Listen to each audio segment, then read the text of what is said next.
আসসালামু আলাইকুম। দূরে কাছে দেশে অথবা সেবাই থেকে প্রিয় বন্ধুরা, ঠিক এই মুহূর্তে যে যেখান থেকে বাস্তব জীবনের গল্প শোনার জন্য আমার সাথে জয়েন করেছেন, আমি আপন। আর যে আপন জীবনের গল্পের 1377তম পর্বে আপনাকে প্রতিদিনের মতো স্বাগতম জানাচ্ছি।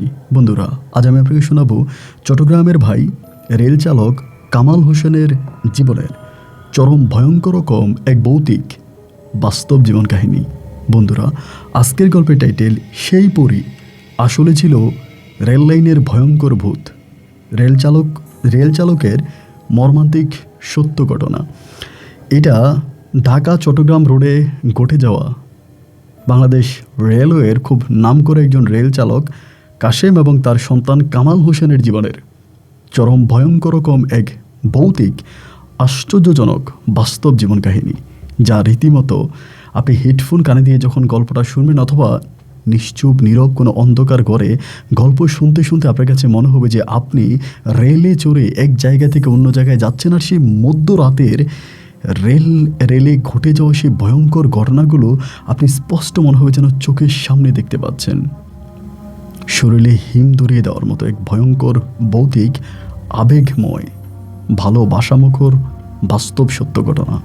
সবাইকে অনুরোধ করবো শুরু থেকে শেষ পর্যন্ত চট্টগ্রামের ভাই টিটি কামাল হোসেনের জীবনের এই বাস্তব গল্পটা আপনারা প্রত্যেকে আমার মুখে শুনবেন এবং গল্প শেষে কামাল এবং তার বাবা কাশেম সাহেবকে আপনার মতো করে একটা মন্তব্য কমেন্ট বক্সে লিখবেন। ধন্যবাদ সবাইকে। সুপ্রিয় বন্ধুগণ, আসসালামু আলাইকুম। আমরা মোহাম্মদ কামাল হোসেন, আমার বাড়ি বন্দনগরী, চট্টগ্রাম। বন্ধুরা, আমি আমার জীবনের গল্পটা শুরু করার শুরুতেই আপনাদেরকে আমার পরিবারের সম্বন্ধে জানিয়ে রাখি।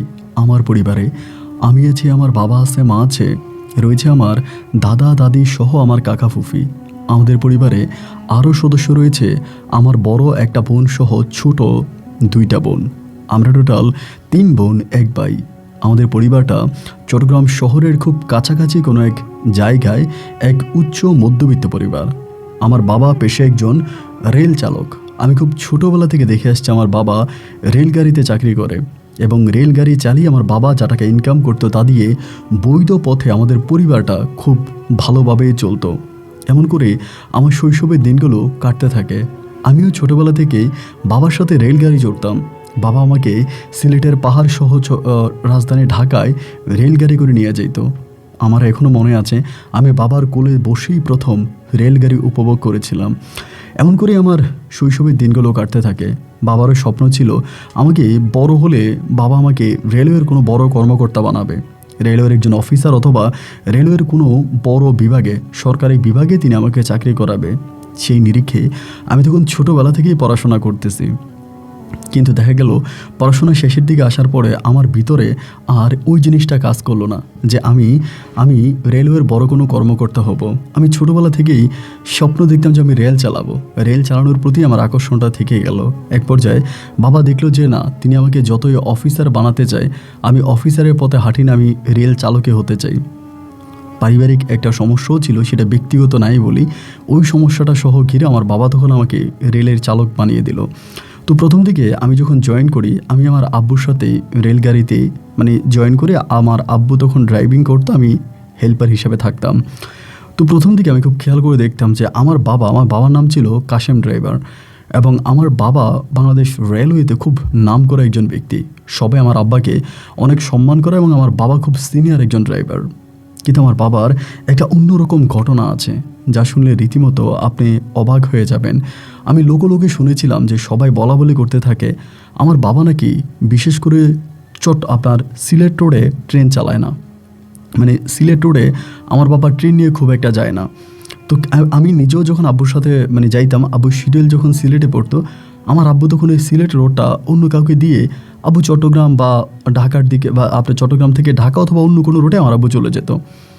তো এর কোনো সঠিক ব্যাখ্যা ওই সময়তে বুঝতাম না যে কেন আব্বা সিলেট রোডে যেতে চায় না, সিলেট রোডে আমার আব্বার কী সমস্যা ওটা জানতাম না। এমন করতে করতে একদিন আব্বার এক ঘনিষ্ঠ বন্ধু সামনে আমি আব্বুকে জিজ্ঞেস করলাম যে আব্বু, সিলেট রোডে আপনি ট্রেন চালালে কী সমস্যা হয়, আপনি সিলেট রোডে কেন ট্রেন চালান না? আমার আব্বার ওই বন্ধু তখন বলে বসলো যে সিলেট রোডে তোমার আব্বার আরেকটা মা আছে, ওই মা দাঁড়িয়ে থাকে রাস্তায়, যার জন্য তোমার আব্বা সিলেট রোডে ট্রেন চালায় না। ওই মায়ের সাথে দেখা না করলে তোমার বাবার ঘাড় মটকাই দিবে তোমার ওই মা। কথাটা আমার কাছে কেমন জানি একটু অন্যরকম মনে হলো যে এইটা কেমন কথা। সিলেট রোডে আমার এক মা আছে, যে মায়ের সাথে বাবা দেখা না করলে ওই মা আমার বাবার ঘাড় মটকাই দিবে। আমাকে এই বিষয়টা খুব বেশি প্রশ্নবিদ্ধ করতো, আমি বুঝতে পারতাম না। আমার আব্বা যে চাকরি করতো, আব্বার পাশের বন্ধুবান্ধব যারা ছিল এরা খুবই বাবার প্রতি খুবই সেন্সিটিভ। মানে তারা কখনোই বাবার পারমিশন ছাড়া বাবার কোনো পার্সোনাল বিষয় কারোর সাথেই কথা বলবে না, তারা ঠিক এমন টাইপেরই মানুষ। যাই হোক, বাবাকে যতই জিজ্ঞেস করি বাবা এর কোনো সঠিক ব্যাখ্যা উত্তর আমাকে কোনো কিছুই দেয় না। এমন করে দিন আর রাতগুলো পার হইতেছে। একদিন হলো সিলেট রোডে আমার আব্বাকে যেতেই হবে, আর কোনো ড্রাইভার সেদিন নাই। আমি আর বাবা এর আগেও সিলেট রোডে বেশ কয়েকবার গিয়েছিলাম, কিন্তু বিষয়টা আমি সে সময় ওভাবে খেয়াল করতে পারিনি। এবার লাস্ট যখন আমি জেনে শুনে বাবার সাথে সিলেট রোডে রওনা দিলাম, আমি বুঝবো যে তখন আসলে মূলত কী হয়। রাতের ওই গুটগুটে অন্ধকারে আমার আব্বা তখন চট্টগ্রাম থেকে রওনা দিল সিলেটের উদ্দেশ্যে। রেলগাড়িটা কুমিল্লা পর্যন্ত গেল এবং Comilla Laksam rail station cross করার পরে যখন আস্তে আস্তে করে আমরা সিলেটের দিকে ঢুকে যাচ্ছিলাম, চারদিকে গুটগুটে অন্ধকার। ঠিক ওই অন্ধকারের ভিতরে ডক ডক ডক ডক ঢক ডক করে রেলগাড়ি চলতেছে। বাবা আর আমি ফ্রন্ট সাইডে বসে আছি, সামনে বসে আছি। এমন একটা অবস্থার মধ্যে ট্রেনটা আস্তে আস্তে করে সিলেটের পাহাড়ের বুকে ঢুকে গেল। পাহাড়ের বুক ছিদ্র করে ট্রেন যখন সামনের দিকে যাচ্ছিল, আমি দেখলাম যে সামনে একটা পাহাড়, পিছনে আর একটা পাহাড়, দুটো পাহাড়ের মাঝখানে একটু জিরি বনের মতো, দুটো পাহাড়ের মাঝখানে একটু জিরি বনের মতো। ওই বনের কাছাকাছি আসার পরেই ট্রেনটা জানি কেমন স্লো হয়ে গেল, অনেকটা ট্রেন স্লো হয়ে গেল। এবং স্লো হয়ে যাওয়ার পরে অন্যদিনও দেখতাম, অন্যবারও যখন এসেছিলাম ওখানে ট্রেনটা স্লো হয়ে যেত এবং আব্বু জানে কাকে হাত দিয়ে ইশারা করতো, ট্রেন থেকে হাতটা বের করে অন্ধকারের মধ্যে কাকে হাত দিয়ে ইশারা করতো এবং ট্রেনের স্পিড আবার অটোমেটিক্যালি বেড়ে যেত। তো সেদিন আমার আব্বা যাচ্ছিল এবং ওই জায়গাটায় যাওয়ার পরে ট্রেনটা হঠাৎ করেই অন্ধকার জায়গার মধ্যে ট্রেনটা থেমে গেল। ট্রেনের মিটারে বা বোর্ডে আমরা তো দেখতে পাচ্ছি ট্রেনের কোনো সমস্যা কিনা, আমরা ট্রেনের কোনো সমস্যা দেখতে পাচ্ছি না। এরকম অন্ধকার জায়গায় যদি কখনো ট্রেন থেমে যায়, তাহলে ট্রেনের ভিতর থাকা রেলওয়ে পুলিশরা তখন ট্রেনের দুপাশের দরজা বন্ধ করে দেয়, কেননা তখন ডাকাতি হওয়ার একটা সম্ভাবনা থেকেই যায়। যেহেতু এরকম অন্ধকারাচ্ছন্ন একটা জায়গা, ডাকাতের দলেরা উঠতে পারে, এই জন্য রেলওয়ের পুলিশরা তখন খুব সতর্ক হয়ে যায়। তারা দুই পাশের দরজাগুলো বন্ধ করে দিয়ে নিথর পাহারায় পড়ে যায়। রেলগাড়ি যখন ওখানে এসে থেমে গেল, মানে একেবারেই থেমে গেল, আমি তখন আব্বুকে বললাম, আব্বা আমরা তো মিটারের ভিতরে রেলে কোনো সমস্যা দেখতে পাচ্ছি না, রেলের সামনে রাস্তাও ঠিক আছে, মিটারও বরাবরই দেখাচ্ছে, তাহলে এই জায়গার ভিতরে রেলগাড়ি থেমে গেল কেন? আমার আব্বা বলে, আমি আসলে এই জন্যই সিলেট ট্রিপে যেতে চাই না। আমি বারবার বলেছিলাম যে আমাকে সিলেটে পাঠাই না, আমি সিলেটে যাব না। এতবার মানা করার পরেও তারা আমাকে সিলেট রোডে সেই ট্রেন নিয়ে আবারও পাঠালো। আল্লাহ জানে আজকে জানি কি হয়। চারদিকটা তখন একেবারে গুটগুটে অন্ধকার, মনে হলো যেন মুহূর্তের মধ্যে নিঃশ্বাস বন্ধ হয়ে যাবে। আদৌ শীত আসে আসে বলে একটা অবস্থা, কুয়াশা মরানো সকাল, মানে কুয়াশা মরানো মধ্যরাত, এবং কেমন যেন ট্রেনের ভিতর থেকে অনেকেই চিল্লানি চেঁচামেচি করতেছে। আমি আবার ভাবতেছিলাম ডাকাত পড়ে কিনা। আব্বুকে বললাম, আব্বু কি করা যায়? আপনি কি পুলিশকে ডাকবেন বা কাউকে কল করবেন বা স্টেশনে কোনো সিগন্যাল দিবেন? আমার আব্বা তখন বলে বসলো যে না, কিছুই করতে হবে না, একটা কাজ কর, তুই বস, আমি আসতেছি। এই অন্ধকারাচ্ছন্ন জায়গার ভিতরে আমার আব্বা তখন রেলগাড়ি থেকে বের হবে। আমি বললাম, না আব্বা, আপনি এখন বের হইয়েন না, এত অন্ধকার চারদিকে, এই সময়ের মধ্যে আপনি বের হবেন এটা আমার কাছে ভালো মনে হচ্ছে না, আব্বু আপনি বের হবেন না। আমার আব্বা বলে, তুই ভয় পাইস না, তুই বস, আমি আসতেছি। এটা বলি আমার আব্বা তখন রেলগাড়ি থেকে নেমে গেল। এবং রেলগাড়ি থেকে নামার পরেই আমি আসলে খুব দেখলাম যে আব্বু একটা ঝুপড়ি ঘরের মতো একটা জায়গা আছে, মানে ওই দুইটা পাহাড়ের মাঝখানে বনের ভিতরে ওই ঝুপড়ি ঘরটার দিকে ঢুকে গেল। বেশি না, প্রায় 2 মিনিটের মতো ওখানে থাকলো। 2 মিনিট থাকার পরে আব্বা এসে আবারও রেলগাড়ি টান দিল, রেল সামনের দিকে চলতে শুরু হলো। এর আগে কিন্তু রেলে কোনো ত্রুটি ছিল না, কোনো সমস্যা ছিল না, কিন্তু এর পরেও এই জায়গায় অদ্ভুত এবং অলৌকিকভাবে রেল থেমে গেল। কিন্তু বাবা ওই ঝুপড়ি ঘর থেকে বের হয়ে এসে যখন আবার রেল চালাতে শুরু করলো, বরাবরের মতো রেল আবারও সামনের দিকে হাঁটতে শুরু করলো। আমি বুঝতে পারলাম না এটা কী হলো। বাবার দিকে বারবার তাকাচ্ছি, বাবা কি হয়েছে? আমার বাবা তখন আমাকে বলে, কিছুই হয়নি, চল।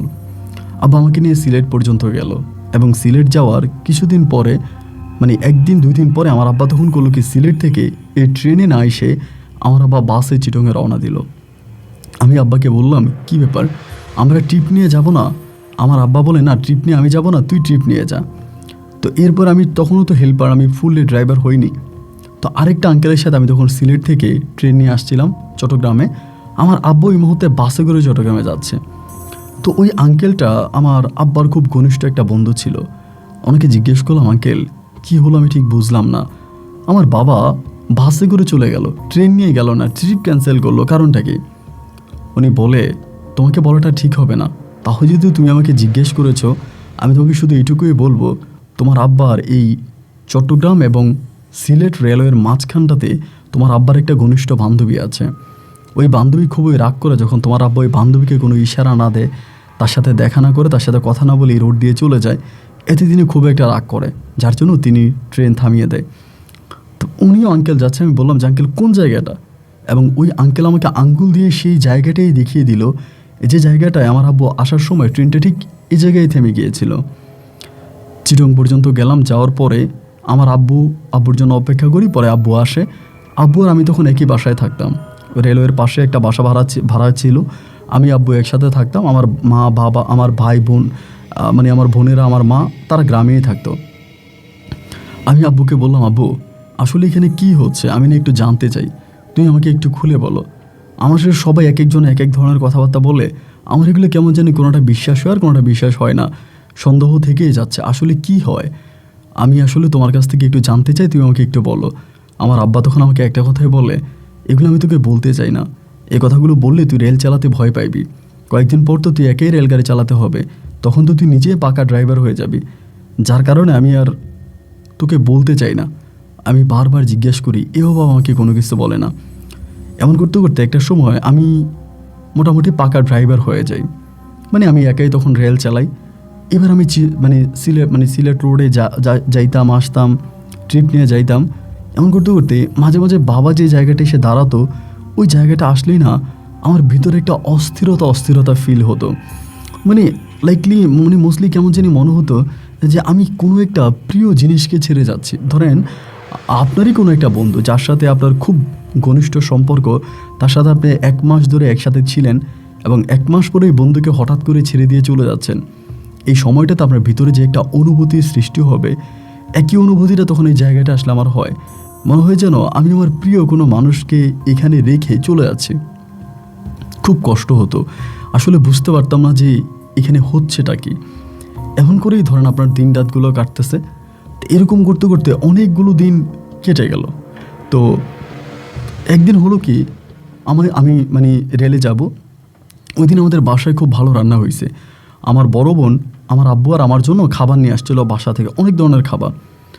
তো আমি ওই দিন আবার সিলেট রোডে যাব, মানে আমি ট্রেন নিয়ে সিলেট রোডে যাব। ওই সময়টাতে আমার আব্বু তখন করলো কি, পলিথিনে পেঁচিয়ে আমার কিছু মা যেই জিনিসগুলো রান্না করে দিল এগুলোর একটা অংশ দিয়ে দেওয়ার পরে আমি বললাম, যাবো এগুলো আমি কারে দিব? আব্বা বলে, তুই সিলেট রোডে যাবি না? আমি বললাম হ্যাঁ। বলে, সিলেট রোডে যাওয়ার সময় ওই জায়গাটা লোকেশনটা আমাকে দিই, ওই দিন আমি যে জায়গায় নেমে ওই ঝুপড়ি ঘরের দিকে গিয়েছিলাম, ওই ঘরের দিকে পোটলাটা তুই এভাবে ঢিল মেরে তুই চলে যাবি। আমি বললাম, আব্বু এই ঝুপড়ি ঘরের ভিতরে কে থাকে? আমার আব্বা বলো, ওখানে একটা দরবেশ থাকে। তা আমি বললাম যে ওখানে একজন দরবেশ থাকে, খাবারটা আমি দরবেশকে এভাবে ঢিল মেরে দিব, এটা কেমন দেখায় না? আমি কি ওখানে ট্রেন থামাবো? আমার আব্বা বলে, না, এটা খুব ডাকাতের একটা এরিয়া, ওখানে ডাকাতি হতে পারে, আর এখানে ট্রেন থামালে তোর পরে কৈফিয়ত দিতে হবে, এটা ভালো দেখাবে না, তুই ট্রেন নিয়ে চলে যাবি এবং এটাতেও অনেক ওইখানে ঢিলের মতো করে দিয়ে যাবে। তারপরেও আমি আমার আব্বাকে আবারও জিজ্ঞেস করলাম, আব্বা আমি যে এই খাবারটা ঢিল মেরে দিয়ে যাব, ওই দরবেশ কি রাগ করবে না? ওনার ভিতরে আমার জন্য কোনো রাগ কাজ করবে না যে ওনাকে খাবারটা এইভাবে ঢিল মেরে দিয়ে গেলাম? উনি তো অভিমান করতে পারে। আমার আব্বা বলে, অভিমানের কিছু নাই, ওইটা ঢিল মেরে দিলেও ওনার হাতে যাবে, তুই নেমে দিলেও ওনার হাতে যাবে, তবে খবরদার তুই কিন্তু নেমে দিবি না, এটা ঢিল মেরেই দিয়ে যাবি। তো বাবা যখন এইভাবেই বললো, আমি তখন ওই বক্সটা নিয়ে আপনার পলিথিনটা নিয়ে তখন আমি ট্রেনের মধ্যে উঠলাম, বরাবর সিলেট রোডে যাচ্ছি রাতের বেলায়, একেবারে মধ্যরাত, আবারও প্রতিদিনের মতো যাচ্ছি। যেতে একবার ভাবতেছি ওখানে নামবো, নেমে কি আমি হাতে দিয়ে আসবো? আবার ভাবতেছি না, বাবা তো মানা করছে, বাবা তো বলছে এখান থেকে ঢিল মেরে দেওয়ার জন্য, আমি কি ঢিল মেরে দেবো না এমনি দিয়ে আসবো? আমি কি করব? ওই সময়টাতে আমি আসলে বুঝতে পারতেছিলাম না যে আমি আসলে করবোটা কি। তারপরেও চিন্তা করতেছি যে না, যাই হবে যেটাই হবে আমি দেখি আল্লাহ ভাগ্যে কী রাখছে, আমি এটা দেওয়ার চেষ্টা করব, মানে ওভাবেই ঢিল মেরে দিয়ে দিব, মানে নামবো না। তো আমি ওখানে আসছি এবং আসার পরে ওইটা আমি ওই দিকে একটা ঢিল মারলাম। তো ওই সময়টাতে ঢিল মারার পর আমি জায়গাটার মধ্যে দাঁড়িয়ে মানে যেটা দেখলাম যে বোরকা পরিহিত কোনো একটা মহিলা দাঁড়িয়ে আছে ওই ঝুপড়ির ঘরটার সামনে। বোরকা পরিহিত কোনো একটা মহিলা দাঁড়িয়ে আছে আদোভাবে ট্রেনের স্পিডের মধ্যে যতটুকু দেখতে পেয়েছি। এবং আমার কাছে মনে হলো আমি এই জিনিসটা ঢিল মারা মাত্রই মহিলা এই জিনিসটাকে ক্যাচ ধরে ফেলে, মানে আমি মারা মাত্রই সে ক্রিকেটাররা যেরকম বল ধরে ফেলে ওরকমভাবে ধরে ফেললো। আমি তখন রেল নিয়ে চলে গেলাম সিলেটে এবং যাওয়ার পরে এর পরের দিনের ঘটনা, এর পরের দিন আমি যখন আবার সিলেট রোড থেকে আপনার চিটংয়ে ফিরতেছিলাম ওই সময়টাতে ভাই যেটা হলো সেটা হচ্ছে আমি রেলগাড়ি নিয়ে আসতেছিলাম ওই জায়গাটার মধ্যে চলে আসছে, মানে ওই জায়গাটার মধ্যে চলে আসছে। বাট আসার সময় আমি দুই পাশে অনেকগুলো মানুষকে দাঁড়িয়ে থাকতে দেখেছিলাম ওই সেম জায়গাটাতেই। তো দুই পাশে অনেকগুলো মানুষকে দাঁড়িয়ে থাকতে দেখে আমি একটু বিব্রত হয়ে গিয়েছিলাম যে এই জায়গার মধ্যে এতগুলো মানুষ কেন দাঁড়িয়ে আছে, আবার এখানে কিন্তু ডাকাতিও হয় মাঝে মাঝে। বুঝতে পারলাম না, আমি রেল নিয়ে চলে আসলাম এবং তার 3 দিন পরে আমি আবারও একইভাবে এই রুট দিয়ে রেল নিয়ে যাচ্ছিলাম। তো সিলেট রোডেই কিন্তু আমি বেশি মানে গাড়ি চালাতাম আর ওই সময়টাতে এবং আরও বেশি সিলেট রোডটা আমার ভালো লাগতো, বিশেষ করে ওই জায়গাটায় গেলে আমার শরীরটা শীতল হয়ে যেত। আর পাহাড়ি চা বাগান, আর সময়টা ছিল উইন্টার, সো সব কিছু মিলিয়ে আমার কাছে আমি একটু ভ্রমণ প্রিয়াসী মানুষও ছিলাম। এই জন্য এই রোডটাই আমি পছন্দ করি এবং এই রোডের ট্রিপ পাইলে আমি আর এটা মিস করি না। তো ওই দিন আমি সিলেটে যাওয়ার পরে আমরা আমাদের যেই ক্যান্টিন ছিল ক্যান্টিনে বসে না খাবার খাচ্ছিলাম, এমন সময় একটা লোক আসলো। লোকটাকে আপনি একটু মানে আমার থেকে একটু বয়স্ক, একটু স্বাস্থ্যবান মানুষ, মুখের মধ্যে আপনার খোঁচা খোঁচা দাঁড়িয়ে আছে। উনি এসে আমাকে বললো, আপনার নাম কি কামাল হোসেন? আমি বললাম, জি আমার নাম কামাল হোসেন। আপনাকে তো চিনলাম না। উনি বলল, আমি রেলওয়েতে কাজ করি। তো ওইটুকুই বললো উনি রেলওয়েতে কাজ করে, বাট আমি ওনাকে স্কিপ করে গেলাম, মানে কথা আর বাড়াইলাম না। আমি আমার মতো করে খাবার খাচ্ছি বা বসে আছি। পরে আমাকে বলতেছে যে কিছু না মনে করলে কি আপনার সাথে একটু কথা বলা যাবে? আমি বললাম, হ্যাঁ বলেন না, কোনো সমস্যা নাই, বলেন। উনি বলে, আপনি ওই দিন যে রেলগাড়ি নিয়ে আসছিলেন চিটং থেকে, অমুক জায়গার মধ্যে আপনি কি কোনো ঝাঁকুনি খেয়েছেন বা আপনার কাছে কি কোনো অস্থিরতা কাজ করেছে বা খারাপ লেগেছে? মানে সেই জায়গার কথাটাই বললো, যে জায়গায় আমি অনেকগুলো লোককে দাঁড়িয়ে থাকতে দেখেছিলাম। আমি বললাম যে না, এরকম কোনো অনুভূতি বা এরকম কোনো কিছু তো আমার হয়নি, আমি তো সোজা রেলগাড়ি নিয়ে এসেছিলাম। উনি তখন আমাকে বলতেছিল যে না আসলে ঠিক কীভাবে বলবো বুঝতে পারছি না, তারপরেও বলি যে আপনি কি কোনো দরবেশ, কোনো অলি? আমি বললাম, আরে না ভাই, আমি কোনো দরবেশ, কোনো অলি এসব কেন হতে যাব? আমি 8-10 জনের মতো একজন সাধারণ মানুষ, আমি একজন রেল চালক। উনি আমাকে বলে যে আচ্ছা, ওই দিন আপনার রেলের ভিতরে কি এমন কোনো দরবেশ ছিল, কোনো অলি ছিল যিনার স্পেশালি কোনো ক্ষমতা আছে? আমি বললাম, না, এই রেলের মধ্যে কে ছিল না ছিল এটা তো আর আমি জানি না, টিটি জানবে, এটা তো আর আমি জানি না, আমি তো রেলগাড়ি চালাইছি, আমি শুধু ওইটুকুই জানি। উনি ওখানে আমার দিকে তাকিয়ে থেকে বললো, আমি যদি আপনার সাথে থাকতে চাই রেলে, আপনি কি আমাকে রাখবেন?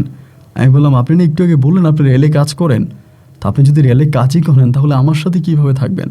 আপনি নিজেই তো আপনার প্রফেশন সামলাতে হবে, আমার সাথে কীভাবে কী করবেন? আর আমি তো রেলের ভিতরে কোনো কাজ করি না, আমি তো রেল চালাই। সো আমার ওই ইঞ্জিন রুমে তো শুধু আমিই থাকতে পারবো, আপনি তো থাকতে পারবেন না।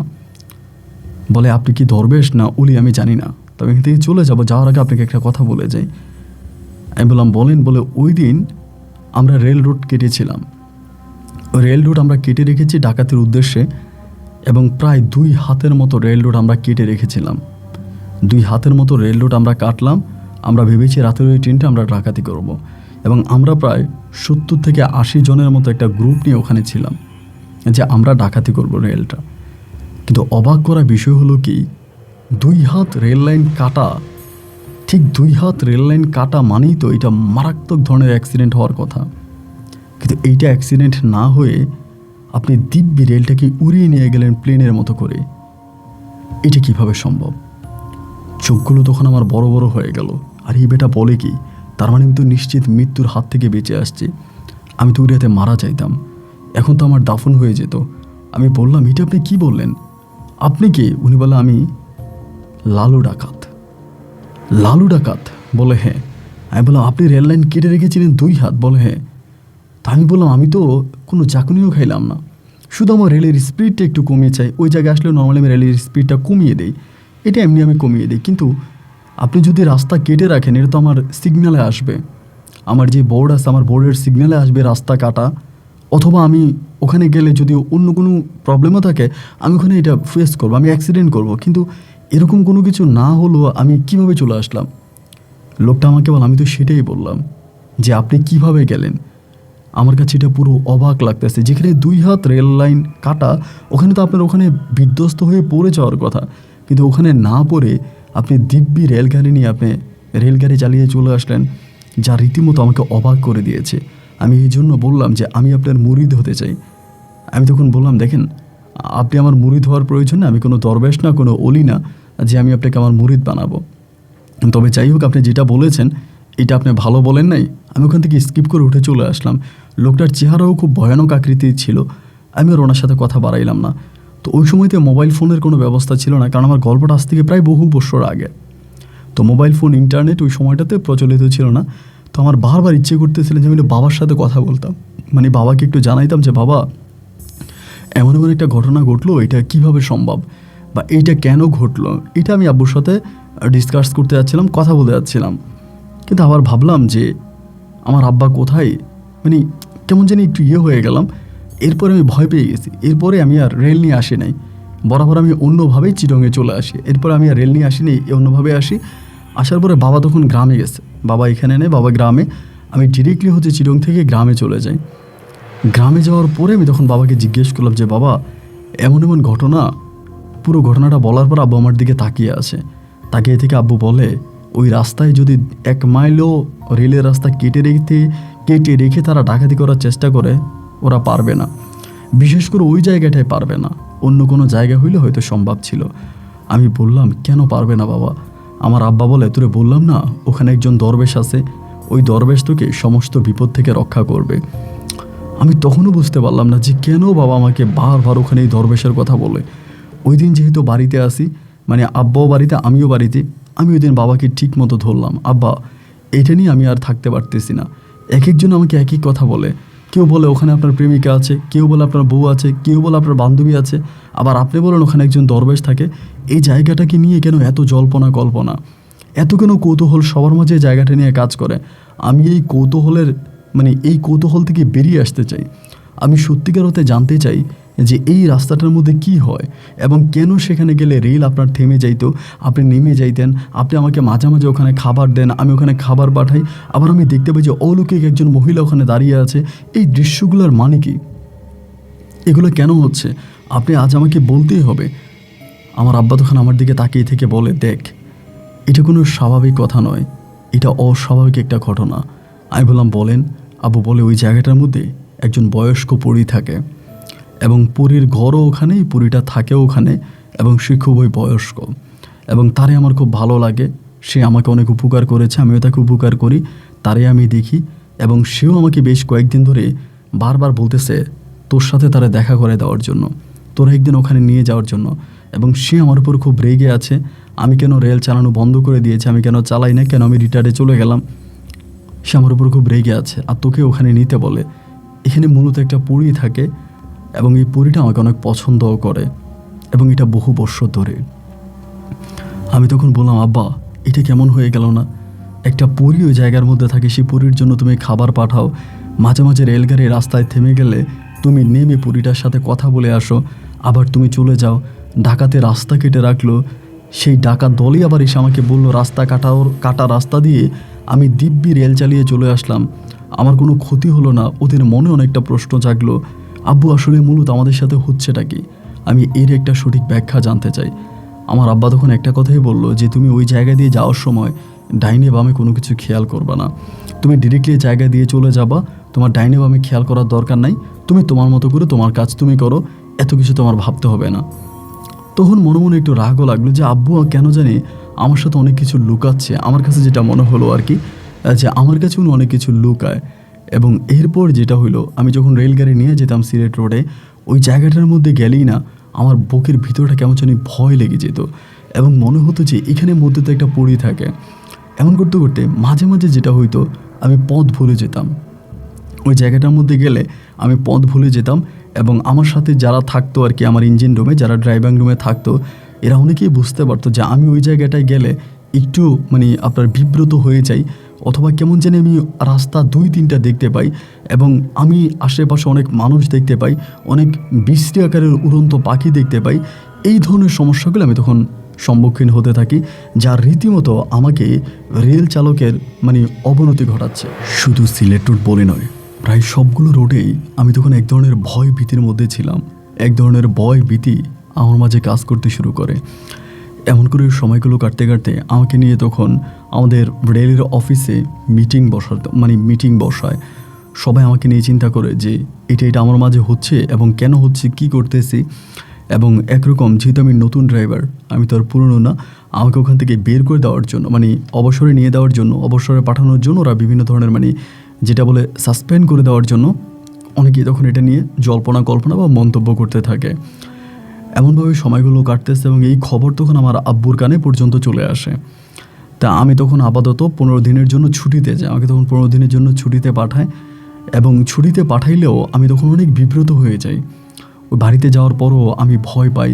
আমি মনে করি যে মনে হয় যেন আমার সামনে কেউ একজন দাঁড়িয়ে আছে, আমি মনে হয় কাউকে দেখতে পাচ্ছি। মানে এক ধরনের এক অন্যরকম ভয় ভীতি আমার মাঝে কাজ করতে শুরু করে। তো আমি আসলে ঠিক বুঝতে পারতেছিলাম না যে আমি কি করব এবং কেন বা এটা আমার মাঝে হচ্ছে বা এরকম কেন হচ্ছে। আমি ঠিকমতো খেতে পারি না, রাতের বেলায় ঘুমোতে পারি না। এক ধরনের ভয় আতঙ্ক আমার নিজের মাঝে কাজ করে। এমন করে অনেকগুলো দিন কাটার পরে একদিন আমার আব্বা আমাকে বলল, আমি আজকে তোরা এক জায়গায় নিয়ে যাব, তুই রেডি হ। তো বেশ কয়েকটা দিন আমার আব্বুও জানে আমাকে নিয়ে খুব চিন্তা করতেছে, মানে খুব টেনশন করতেছে। এমন একটা অবস্থা আমি আমার আব্বুর মাঝেও খেয়াল করলাম। তা আমাকে বললো যে আমি তোকে এক জায়গায় নিয়ে যাব, তুই রেডি হ। আমি তখন রেডি হলাম। রেডি হওয়ার পরে আব্বা আমাকে নিয়ে সকালবেলা ভোরে রওনা দিল। ভোরে রওনা দেওয়ার পরে গাড়ি ভাড়া করছে, মানে প্রাইভেট কার ভাড়া করে রওনা দিছে এবং যাওয়ার পরে সিলেটের একটা এলাকায় গিয়ে আমার আব্বা তখন গাড়িটা ছেড়ে দিল। গাড়ি ছেড়ে দেওয়ার পরে তখন প্রায় আপনার রাত হয়ে গেছে, সন্ধ্যার পরে। তো ছেড়ে দেওয়ার পরে আমি আব্বুকে বললাম যে আব্বু, এখানে আপনি মানে গাড়ি ছেড়ে দিলেন, তো আমরা এখন কোথায় যাব? চারদিকে তো শুধু পাহাড় আর পাহাড়। এই পাহাড়ের মাঝখানে আমরা এখন কই যাব? আপনি কেন এখান পর্যন্ত আসলেন বা আপনি কই যেতে যাচ্ছেন? আমার আব্বা তখন আমাকে বললো, তুই ভয় পাইস না, আমি তো তোর সাথে আছি। এমন করে আমার আব্বা তখন একটা বাড়িতে গিয়ে উঠলো। ওই বাড়িতে যাওয়ার পরে মানে বাড়িতে মানুষও ছিল, মানে স্বাভাবিক বাড়ির মতোই বাড়িতে গেল। গিয়ে আমার আব্বা ওই বাড়িতে রাতে ছিল আমাকে নিয়ে। খাওয়া দাওয়া করলাম আমরা সন্ধ্যার সময়। এটা কার বাড়ি বা কেন এখানে আসছি, এই লোক আমার আব্বুর পরিচিত কিনা তাও কিন্তু আমি জানি না, বাট বাড়িটা অনেকটা অদ্ভুত মনে হলো, যে পাহাড়ের কাছে একটা বাড়ি।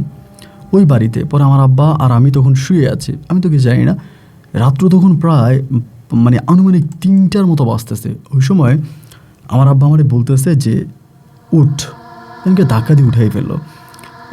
বললাম যে কী? বলে তোকে নিয়ে এক জায়গায় যাব, চল। তাই বললাম যে রাত এখন 3টা বাজে। এটা কিন্তু একটা রেল লাইনের পাশাপাশি একটা জায়গা ছিল, মানে এই পাশে রেল ছিল, পাহাড় ছিল, পাহাড়ের পরে এই বাড়িটা। তাই বললাম আমরা একটা বাড়িতে বেড়াইতে আসছি বা যে কারণে আসছি, এখন রাত 3টা বাজে, আমরা এখান থেকে বের হবো, এটা কি ভালো দেখাবে?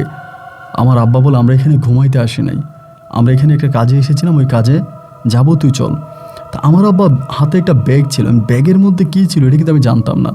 আমি কিন্তু ব্যাগটা খুলে দেখি না যে ব্যাগের মধ্যে কী। তা আব্বুর হাতে ব্যাগটা ছিল, মানে ওই হাতের মধ্যে ব্যাগ। তাই ঠিক আছে চলেন। আব্বু তখন আমাকে নিয়ে রওনা দিল, মানে আপনার রাস্তা বেয়ে সামনের দিকে যাচ্ছে। পাহাড়ি রাস্তা, একেবারে ঘুটঘুটে অন্ধকার চারদিকটা। এমন করতে করতে একটা রেল লাইন পাইলাম, চিটং আর হচ্ছে সিলেটের রেল রাস্তা। তো রেলের রাস্তায় আসার পর আমি একটু বিব্রত হয়ে গেলাম, আব্বা এখানে কেন? আমাকে বলো চল সামনের দিকে। হাতের মধ্যে একটা টর্চ লাইট ছিল, টর্চ লাইটটা দিয়ে একদম অন্ধকার। আমি বললাম, আব্বা এটা এতটাই অন্ধকারচ্ছন্ন জায়গা, এখানে তো ডাকাতিও হতে পারে। আমার আব্বা বলে, তুই কথা বলিস না, আমার সাথে চল। এমন করতে করতে আমার আব্বার সেই জায়গাটায় চলে আসলো যে জায়গা নিয়ে এত কাহিনী। এই জায়গাটা চলে আসলাম, এসে জায়গাটা চিনে ফেললাম। আমি বললাম, আব্বা এখানে কেন? আমার আব্বা বলে, আমি তোকে যেখানে নিয়ে যাবো তুই সেখানে যাবি, আমি কথা বলতে বললে কথা বলবি, নাহলে চুপ করে থাকবি। এই বলে আমার আব্বা তখন ওই ঝুপড়ি ঘরের ভিতরে ঢুকলো, আমাকে নিয়ে পাশের এই ঝুপড়ি ঘরটার ভিতরে ঢুকলো। এবং ঘরের ভিতরে ঢুকে আমার আব্বা এটা দিয়ে, মানে ঝুপড়ির মতো একটা ঘর, এটা দিয়ে আমার আব্বা জাস্ট ঢুকলো। ঢুকার পরেই খানিকটা যাওয়ার পর আমার কাছে মনে হলো এটা একটা রাজপ্রাসাদের মতো, প্রচুর আলোকসজ্জিত। মানে মনে হচ্ছে না যে আমরা রেলের পাশের একটা ঝুপড়ি ঘর দিয়ে ঢুকলাম। মানে এটা দিয়ে আমার আব্বা হাঁটতে শুরু করলো। কয়েক মিনিট হাঁটার পরেই গেট, এবং গেট দিয়ে ঢোকার পরে এমন একটা অবস্থা। এবং আমি আর বাবা ঢোকার পরেই ওখানে আপনার রাজকীয় ব্যাপার স্যাপার, একজন মহিলা ছিল, আরও কয়েকটা মেয়ে ছিল, একজন পুরুষও ছিল, মানে টোটালি একটা ফ্যামিলির মতো আমাদের জন্য রান্না বান্না করলে এবং টেবিল ভর্তি পর্যাপ্ত খাবার। মানে এগুলো কোনো গল্প সিনেমার কথা নয়, যেটা আমার সাথে রিয়েলি ঘটলো, আমি সেটাই বলতেছি। আমার বাবার, আমি তখন ওখানে দাঁড়িয়ে আছি, বাবা আমার দিকে তাকাচ্ছে, আমি আব্বার দিকে তাকাচ্ছি। আব্বা গিয়ে মহিলাটাকে সালাম দিল, মহিলাটা সালামের উত্তর দিলাম, খুব সুন্দর করে আমার বাবাকে একটা হাসি দিল, বলল বসেন। আমার আব্বা বসলো, সাথে আমিও বসছি। আমাদেরকে খাবার দাবার দিল এবং পর্যাপ্ত খাবার দিল, মানে যে ধরনের খাবার আমি জীবনে কখনো দেখি নাই বা খাইও নাই, এমন সব ভিআইপি খাবার দাবার আমাদেরকে দিল। আব্বাও খাইলো, আমিও খাইলাম। খাওয়ার পরে আমার আব্বা তখন বলল, আপনি যে আমার ছেলের কথা বলেন, বারবার বলেন আমার ছেলেকে দেখবেন দেখবেন, এটা আমার ছেলে কামাল। তো মহিলা বলে কি, তোরে সবসময় দেখি, আমার বাড়ির সামনে দিয়ে যায় আসে, আমি তোকে দেখতে পাই। আবার একদিন আমাকে খাবারও দিয়ে গেল, মাঝে মাঝে খাবারও দিয়ে যায়। আমার তখন আর বুঝতে বাকি ছিল না, বাবা যে পরীর কথা আমাকে বলল, এটা সেই পরীর রাজ্য বা সেই পরীর মহল বা সেই পরীর ঘর। তখন আমার ভয়ে যেন পুরো শরীরটা আটকিয়ে আসতেছে, মানে আমি মনে হয় এখানে সেন্সলেস হয়ে যাব, এরকম একটা ভয় কাজ করে। আমার আব্বা তখন আমার হাতটা ধরলো, ধরার পরে মনে হয় শরীরটা একটু শীতল হয়ে গেল। আমি বললাম, আব্বা আমার কাছে অস্বস্তি লাগতেছে, আমি এখান থেকে বের হব। মহিলা বলে, তুমি ভয় পেও না, এখানে বসো, তোমার এখানে কোনো ক্ষতি হবে না, তোমার আব্বা আমার খুব ঘনিষ্ঠ বন্ধু, তুমি আমার বন্ধুর ছেলে, তুমি এখানে সম্মানের সাথেই থাকবা, অসম্মানিত হবা না। খাওয়া দাওয়া করলাম, সব কিছু করলাম, করার পরে আমার আব্বা তখন মহিলাকে বলল যে আমার ছেলে তো এই রোডে যাতায়াত করে, ওর সাথে এই ধরনের সমস্যাগুলো হয়। মহিলা তখন বলল, সমস্যাগুলো আসলে আমি করি না, এখানে আমার আরও কিছু বাড়িঘর আছে এবং আরও কিছু খারাপ জিনেরা এখানে থাকে, এরাই মূলত ওর সাথে এই সমস্যাটা করে, এবং এটা আমিও উপলব্ধি করতে পেরেছি, তোমার বলার প্রয়োজন নাই, আমি ওকে এটা মানা করে দিব, আমি এটা ওকে মানা করে দিব। মুহূর্তের মধ্যে আমার আব্বা বলল, আচ্ছা ঠিক আছে, আমার ছেলেকে তো তোমাকে দেখাইলাম, এবার তাহলে আমি চাই। এরই মাঝে আমার আব্বা বলল, তোমার মেয়েটা কেমন আছে? এই মহিলা বলে যে হ্যাঁ, আমার মেয়ে ভালো আছে, ওরে তো তুমি আর দেখতে গেলা না। আমার আব্বা বলে, না সময় পাই না, ব্যস্ততার মধ্যে থাকি। তাই মহিলা বলে, আমার মেয়েটার একটা দিন দেখে আসো, মেয়ে তোমার কথা বলে। আমার আব্বা বলে, আগের মাদ্রাসাতেই পড়ে? বলে হ্যাঁ, ওই মাদ্রাসাতেই আছে। তো এমন করে আমার আব্বা কথা বলতেছে, মানে নর্মালি একটা মানুষের মতো করেই আমার সামনে কথা বলতেছে। এক পর্যায়ে ওখান থেকে আমার আব্বা আর আমি চলে আসছি, মানে আপনার ঘরে চলে আসছে, এবং আসার পর ওখান থেকে বেরিয়ে তারপরে আবার সেই ঝুপড়ি ঘর থেকে বেরোলাম। হওয়ার পর আবারও সেই রেল রাস্তা, রেল গেট, ওখান থেকে আবারও হাঁটতেছি। এবং আব্বা যে ব্যাগে করে কী জানি নিয়ে যায়, ওই ব্যাগটা কিন্তু দিয়ে আসে ওখানে, ব্যাগটা ওখানে দিয়ে আসে, ব্যাগটা নিয়ে আব্বু যায়। পরে আমি বলতেছিলাম যে আব্বুরে হাঁটতে হাঁটতে বলে, আব্বু এটা কে? আমার আব্বা বলে, তোর যে আন্টির কথা বলেছিলাম না, এটা তার আন্টি, তোর ওই আন্টিটা। আমি বললাম যে তার মেয়ে কোথায় পড়ে? আমার আব্বা বলে, এত কথা তোর জানতে হবে না। এই বলে বাবা তখন রেল গেট দিয়ে আবারও ওই ঘরে আসলো, মানে যে ঘরে আমরা ছিলাম বা প্রথম যে পরিবারে ছিলাম, ওই পরিবারে আব্বু আবারও আসছে। আমি আর আব্বু আবারও, আব্বু আমার বলে, তোর সাথে সকালে এই বিষয় নিয়ে কথা বলো, তুই শুয়ে যা। তা আমিও তখন শুইলাম, আব্বুও শুইছে। এই শোয়ার মনে হয় আপনার আধা ঘন্টা বা এরকমই হবে, হঠাৎ করে ফজরের আজানটা আমার কানের মাঝে আসলো, আসেই আমার ঘুমটা ভেঙে গেল। ঘুমটা ভাঙার পরেই আমি দেখি আমার আব্বু শুয়ে আছে, আমিও শুয়ে আছি। আব্বুরে বললাম, আব্বু দুইটা ডাক দিলাম। আব্বু বললো, হ্যাঁ কী হয়েছে, ঘুমায় উঠলি কেন, নামাজ পড়বি? বললাম, আব্বু আমি নামাজ পড়বো, কিন্তু আমরা কই গেছিলাম? আমার আব্বু বলে, কই গেছিলাম, কোথাও যাইনি তো, ঘুমা। মানে আমার কাছে মনে হচ্ছে যে লাইকলি আমি স্বপ্নে দেখেছি, মানে ঘুম থেকে উঠেছে এবং এতক্ষণ যা হয়েছে সবই স্বপ্ন ছিল। আমি বুঝতে পারলাম না, আমি ওইটা উজু করছি, নামাজ পড়ছি। নামাজ কালাম পড়ার পরে ওই বাড়ির গেটে, মানে আমরা যে বাড়িতে ঢুকলাম, ওই বাড়ির সামনে একটা দোকান আছে, ওইটা আবার সারা রাত খোলা থাকে। তা আমি আর আব্বু যখন যাই, তখনও দেখলাম যে দোকানটা খোলা, দোকানে মানুষ টানুষ থাকে, মানে ওই দোকানটা সবসময় খোলা থাকে, রাস্তার মতো আছে, মানে কিছু মানুষ চা টা খায় আর কি, গ্রামীণ দোকানের মতো। ফজরের পরও দোকানটা বন্ধ হয়নি। আমি ফজরের নামাজ পড়ে দোকানে দিয়ে গেলাম, যে দোকানদারে বললাম, চা খাবো, চা দেন। তো উনি চা দিলে, দেওয়ার পরে আমি বললাম, উনি আমারে বলে যে তুমি আর তোমার আব্বা এত রাতের বেলায় কোথায় গিয়েছিলা? চায়ের দোকানদারটা বলতেছে আমাকে। তো এখন কথা হচ্ছে এইটা, যে চায়ের দোকানদার আমাকে চিনে কী করে, আব্বাকে চিনে কী করে? পরে আমি বললাম, আপনি আমার আব্বাকে চিনেন? বলে, হ্যাঁ, ও তো সবসময় এখানে আসতো, মাঝে মাঝে আগে অনেক আসতো, এটা ওনার আত্মীয়র বাড়ি, ওনার জানি কেমন আত্মীয় হয়। তো এত রাতের বেলায় তুমি আর তোমার বাবা কোথায় গিয়েছিলা? তখন আমি অবাক হয়ে গেলাম, কি ব্যাপার, আমি তো রাতের বেলায় কোথাও যাই নাই, আমি তো যা দেখেছি তাহলে কি এটা সত্যি সত্যি ছিল, এটা স্বপ্ন ছিল না? আমি বললাম যে আপনি আমাদেরকে দেখেছেন? বলে হ্যাঁ, তুমি আর তোমার আব্বা গেলা, তোমার আব্বার হাতে একটা ব্যাগ ছিল। তখন আমি শিওর হয়ে গেলাম যে না, যেটাকে আমি এখনও স্বপ্নে মনে করতেছি এটা আসলে স্বপ্ন না, এটা সত্যি। যদি এটা স্বপ্ন হবে তাহলে এই রেল লাইনের মানে এই বাড়ির সামনে যে চায়ের দোকানদার আছে উনি দেখলেও কী করে, ওনার তো দেখার কথা না। বাড়িতে গেছি, গিয়ে আব্বারে ডাকলাম, আব্বা আব্বা উঠেন। কয়েকটা ডাক দেওয়ার পর আব্বা উঠছে, উঠা বসছে। বসার পর আমি বললাম, কালকে রাতে আপনি আমাকে কই নিয়ে গেছিলেন? আমার আব্বা বলে, তুই কি কালকে রাতে কোথাও গেছিলি? আমি বললাম, আব্বা দেখেন, আপনি আমার সাথে মিথ্যা বলবেন না। আমি যে চায়ের দোকানদারের সাথে, বাড়ির সামনে যে চায়ের দোকানদারটা আছে ওনার সাথে আমার সকালে নামাজের পরে কথা হইলো, উনিও বলল উনি দেখছে আপনি আর আমি একসাথে ওখান থেকে হেঁটে গেছি। আমার আব্বা বলে, ঠিক আছে তো একটু বস, আমি হাত মুখ দিয়ে আমি চায়ের দোকানদারকে জিজ্ঞেস করব। ওখানে বসে আছে, আব্বা হাত মুখ ধুলো, ফ্রেশ হলো, হওয়ার পরে আব্বা আমাকে নিয়ে চায়ের দোকানদারে গেল। মানে দোকানদারের কাছে গেল, গিয়ে দেখি দোকানটা বন্ধ। আব্বা বলে, কী রে দোকান যে বন্ধ? আমি বললাম, আব্বা আমি একটু আগে আসছি, দোকান খোলা ছিল এবং দোকানদার আমাকে বলল যে তুমি আমি গতকালকে রাতে রাস্তা দিয়ে কই জানি গেছিলাম। আমার আব্বা বলে, তোর রেলের চাকরিটা আসলে এই জন্যই চলে গেছে, বা চলে যাওয়ার পথে তোর মাথার মধ্যে কোনো কিছু কাজ করে না। এগুলো কি বলতেছিস? আমি কোথাও যাইনি। ওইখান থেকে আব্বু তখন আমাকে, মানে এরপর দিন আমি আর ওখানে থাকবো না, বাড়িতে চলে যাব।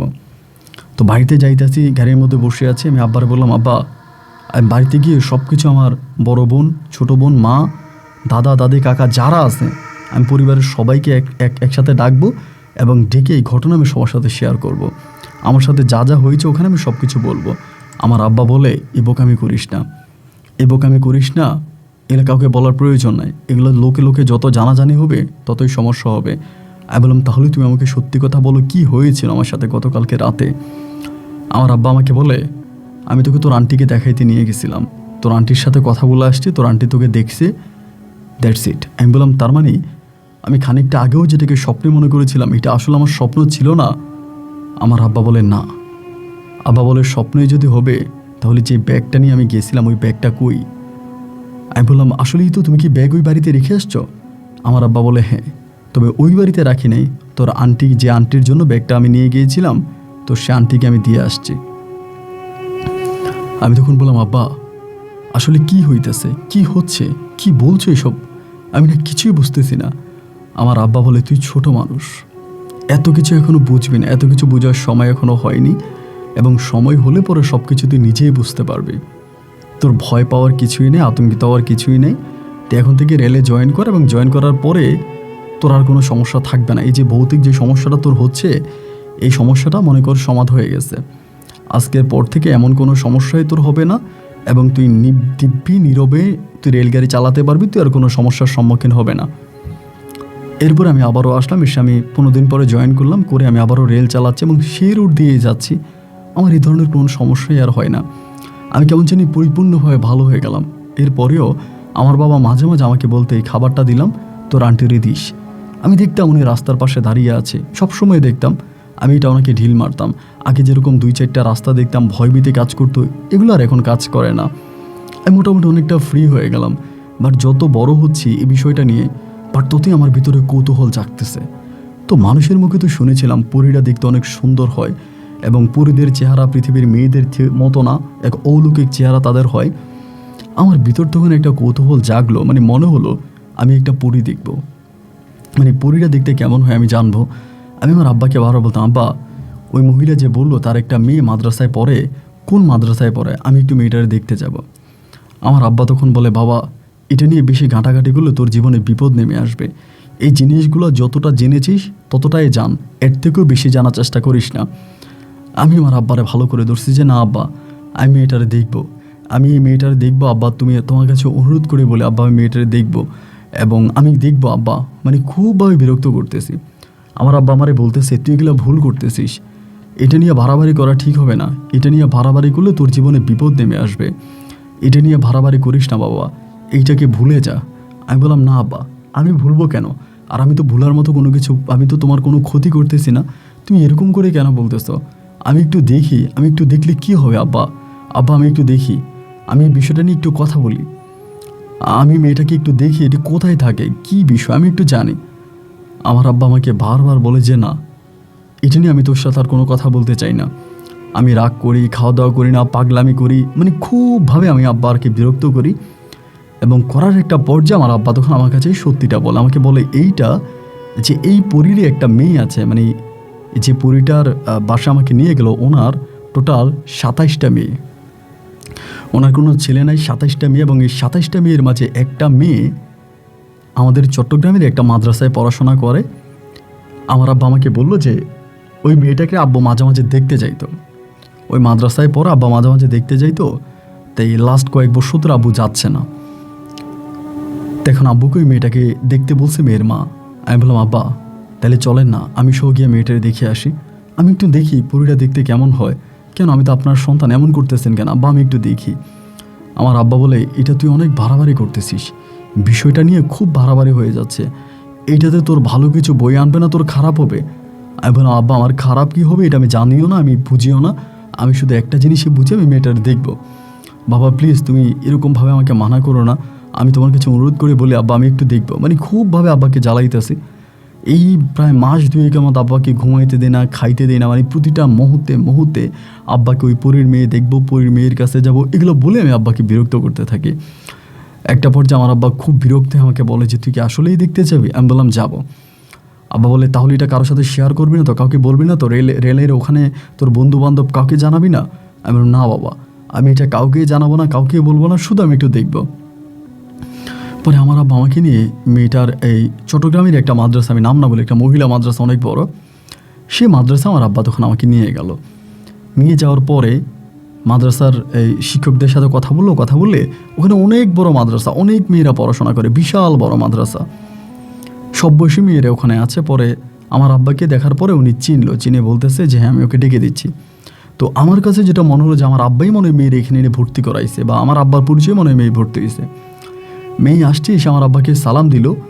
আমি মেয়ের মুখের দিকে তাকে মনে হয় অজ্ঞান হয়ে যাব, এত সুন্দর চেহারা, এত সুন্দর চেহারা আমি আমার জীবনেও দেখি নাই, এক অদ্ভুত রকমের সুন্দর চেহারা, এত ফর্সা, এত সুন্দর চোখ, নাক, মুখ সব কিছু মিলিয়ে মনে হলো যেন কেউ একজন ছবির মধ্যে অঙ্কন করেছে এরকম। আমি এক দেখায় মেয়েটা দেখে পাগল হয়ে গেলাম। মেয়েটা আমাকে সালাম দিলাম, সালামের উত্তর নিলাম, জানতে পারলাম তার নাম হচ্ছে আরিশা আক্তার। সো আমি তখন ওখান থেকে আব্বার কাছ থেকে কথাবার্তা বলে মেয়েটার সাথে বিতে নিয়ে আমি চলে আসলাম। আমার আব্বা যাওয়ার সময় মেয়ের জন্য কিছু মিষ্টি এটা সেটা নিয়ে গেলো, তাও দিয়ে আসলো। পরে হেঁটে হেঁটে বাড়ির পথে যাচ্ছি, আর আব্বারে বললাম আব্বা এটা কীভাবে সম্ভব, একটা পরীর মেয়ে এখানে পড়াশোনা করে, এটা কি কেউ জানে না যে এটা একটা পরী বা পরীর মেয়ে এখানে পড়ে?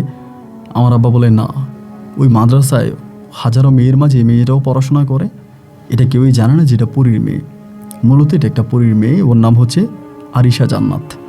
পরে আমি বললাম যে আব্বা মানে ওরা কি খায়? আমার আব্বা বলে মাদ্রাসার অন্য মেয়েরা যা খায় তাই খায়, সবার সাথে থাকে, পড়াশোনা করে, এবং কিছু বছর পর ওখানে তার পড়াশোনা শেষ হয়ে যাবে, সে তার মায়ের কাছে চলে যাবে। তাই বললাম ওদের কি স্কুল নেই, ওদের কলেজ নেই, ওদের প্রতিষ্ঠান নেই? আমার আব্বা বলে হ্যাঁ আছে, তবে ওদের থেকেও আমাদের শিক্ষা ব্যবস্থাটা আরেকটু ভালো, তাই জানার জন্য বা আমাদের সাথে মেশার জন্য ওরা এটা করে। তো আমরা তো চাইলে আর ওদের জগতে গিয়ে পড়াশোনা করতে পারি না, ওরা এসে পড়াশোনা করতে পারে তাই করে, তবে খবরদার এই কথা কিন্তু কারোর সাথে শেয়ার করবি না। আমি বললাম না আব্বা তুমি এটা চিন্তাও করো না, আমি এটা কাউরেই বলবো না। তো এই কথা বলার পরে আমার ভিতরে এর কয়েকদিন পরে আব্বাকে না জানে আমি আবারও মাদ্রাসায় আসছি। আইসা মাদ্রাসায় যে শিক্ষক আমার আব্বার সাথে মেয়েরে দেখা করে দিল, ওই শিক্ষককে দিয়ে আমি তখন আবারও মেয়েরে ডাকাইছি। তুমি অফিস রুমে আসছে, আসার পর আমার আব্বা নাই, আমি মেয়ে একটু লজ্জা পাচ্ছি। পরে আমি বললাম লজ্জা পাচ্ছ কেন? পরে বলতেছে যে না আপনি আসলেন, উনি আসে নাই। আমি কিন্তু জানি এটা একটা পরী, আমি জানি সে মেয়ে না, এই সাধারণ কোনো মানুষ, এটা একটা জিন, আমি জানি। এরপরেও আমি তার সাথে কথা বলতেছি, আমার ভিতরে এক বিন্দু পরিমাণেরও ভয় কাজ করে না, কোনো আতঙ্ক কাজ করে না। মানে এরকম হয় না যে একটা পরীর সাথে কথা বলতেছি একটু বিব্রত হওয়ার কথা, ভয় পাওয়ার কথা, মানে এরকম কিছুই না। পরে আমার কাছে আসছে, আমি বললাম যে একটা কথা জিজ্ঞেস করি। কেউ ছিল না, মেয়েটার আমি অফিসের ওখানে। পরে বলে হ্যাঁ বলেন। আমি বললাম আমি তো জানি তুমি মানুষ না। পরে আমার দিকে তাকে একটা হাসি দিল। আমি বললাম তুমি যেখানে পড়াশোনা করো তোমার ভয় লাগে না? বলে না লাগে না। আবার তোমার মা আসে? বলে হ্যাঁ আব্বু আম্মু দুজনেই আসে। আমার বোনেরা আসে, কিছুক্ষণ আগেও তো আমার 4 বোন এসে আমার সাথে দেখা করে গেছে। আমি বললাম এখানে আমার মতো করে? বলে না না না, ওদের তো কোনো শরীর নেই, আমাদের তো কোনো শরীর হয় না। আমার বোনেরা আছে, এই যে আমার 2 বোন আসতেছে এখনও, এই যে আসতেছে, আমি দেখতেছি আসতেছে। তোমার বোন কই? বলে ওই যে, এই যে আসছে, এই যে আমার পাশে দাঁড়ায় আছে। কি বলো, তোমার বোন তোমার পাশে দাঁড়াচ্ছে? আমি তো দিতে পারছি না। পরে আপনি এখনই বুঝবেন। তাও বললো যে ওনার সালাম দে। পরে আমার সালাম দিলাম, আমি সালামের উত্তর নিলাম, আবার আমি সালাম দিলাম, ওরা উত্তর নিল। কথার শব্দ পাচ্ছি কিন্তু মানুষ দেখতে পাচ্ছি না।